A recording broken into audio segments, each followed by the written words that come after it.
But first, lots of hustle in this series. Check out the great between-the-legs pass. Watch it right here to set up the buckets. All right, this is awesome. I credit our staff for finding highlights. There weren't a lot of sports going on last night, but where are they playing high school basketball?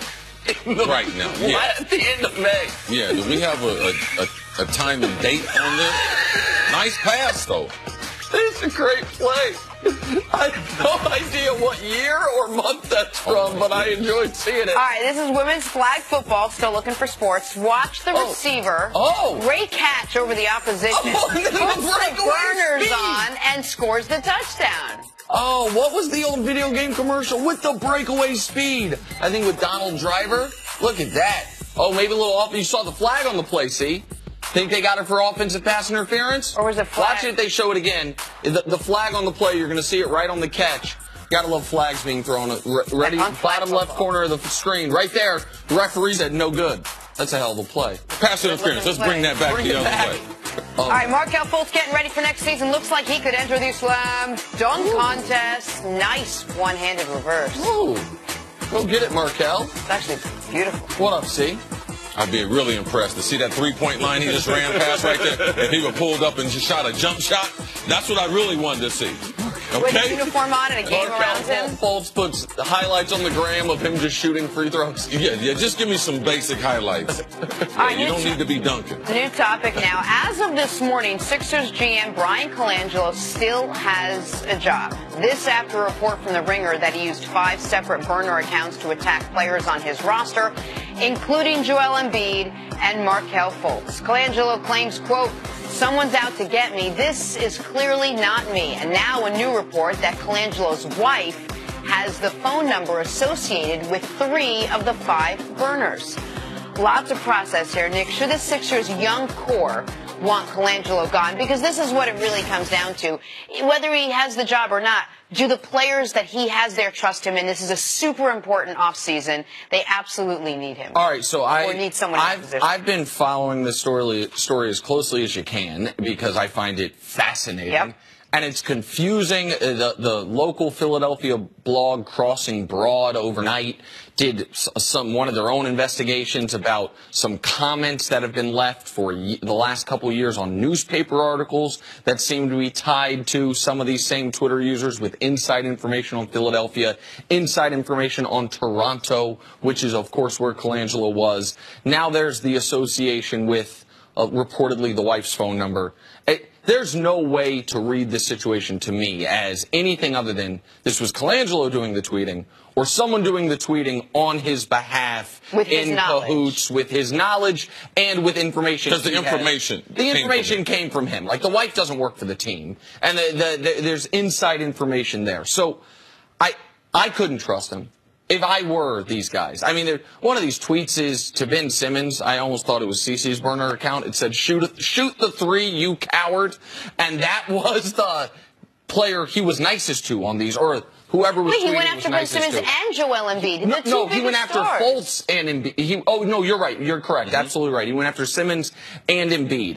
And so he talked about Fultz's situation with his family. He talked about Jaleel, or whoever tweeted, talked about Jaleel for his medical situation. So if I'm one of these players, I can't trust the guy. I can't trust the guy with information, and this is maybe just as damaging, I can't trust the guy that what he tells me is the truth. Because he wasn't communicating these things, or whomever wasn't communicating these things when he met with these guys one-on-one. So long way to answer your question, no, I wouldn't want him as my GM. I wouldn't want him to control my basketball destiny. The players is one set of issues that the owner, because to me it's about the owners, all right? Because the owner owns the team. The GM, he don't work for the players. He works for the owner. So is the owner comfortable moving forward where you have a franchise that we know where the 76ers have been the last 5 years, 10 years, and you are on the verge of potentially doing something special. Now, as an owner, do you want to move forward?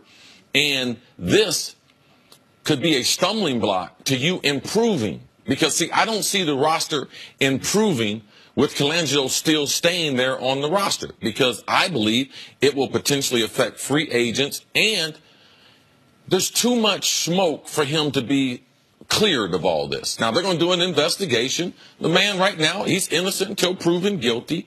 But, I mean, he's got a couple incriminating things, the phone number and other things that are hard to explain. When you're dealing with technology, there's always some type of fingerprint.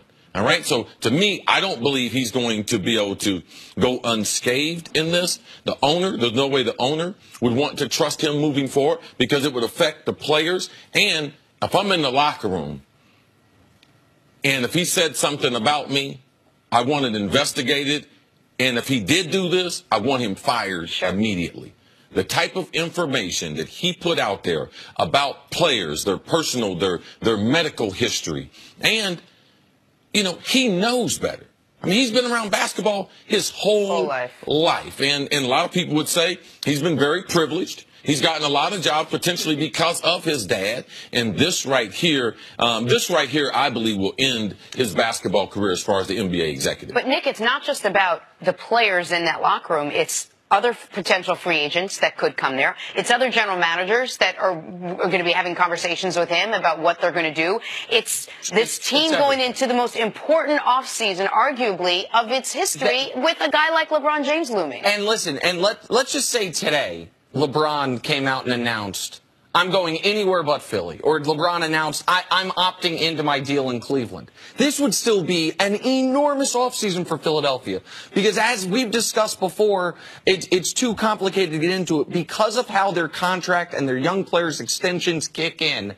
The offseason where they can most easily add a max free agent is right now. And if they don't do it right now, they are going to be hard-pressed to do it without dealing one of those assets. So even if LeBron's off the board, even if LeBron says I'm staying or going to Houston, there's Paul George out there. Yes. Boogie Cousins isn't a fit, but there's other guys. There's other ways you can improve your basketball team. Yeah, potentially you could trade for Kawhi Leonard. Exactly right.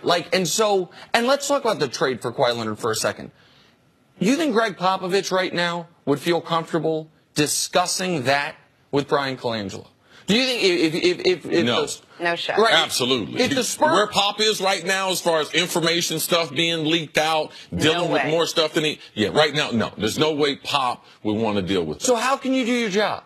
Like, that's the thing is, it is a relationship and trust job in addition to player evaluation. And I expect Philadelphia to do the right thing, a thorough investigation, but they're against the clock as far as free agency. They can't take their time.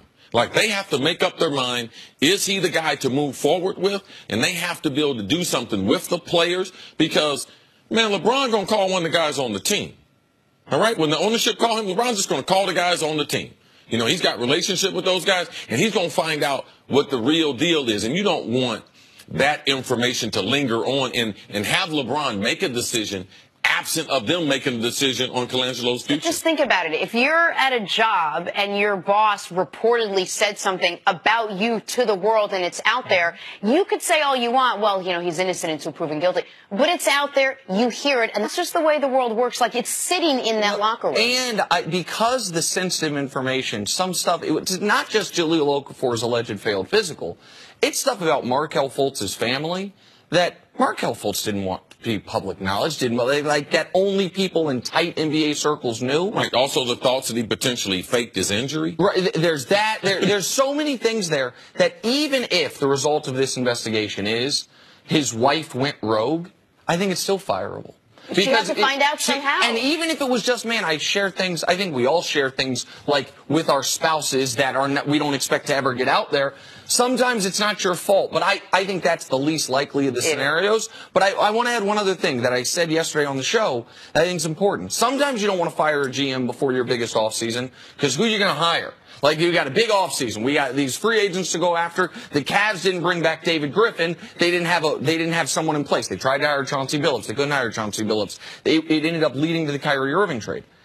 You have a great GM in the waiting in David Griffin. I thought you were going to say Sam Hinkie. No, not Sam. I mean, Sam Hinkie, that's interesting. Bring back the process. But you have David Griffin sitting right there, who LeBron likes, who is well respected in the league, and who's been waiting for the right job. Philadelphia is an attractive job. Yeah, but you have to do the investigation. You have to be fair to him. You got to make sure to clear everything up so that you can move forward with these superstar players. All right, we'll break there. Talk more about this coming up. Steph Curry's got some words for the haters out there next on First Things First. Words for the haters, huh?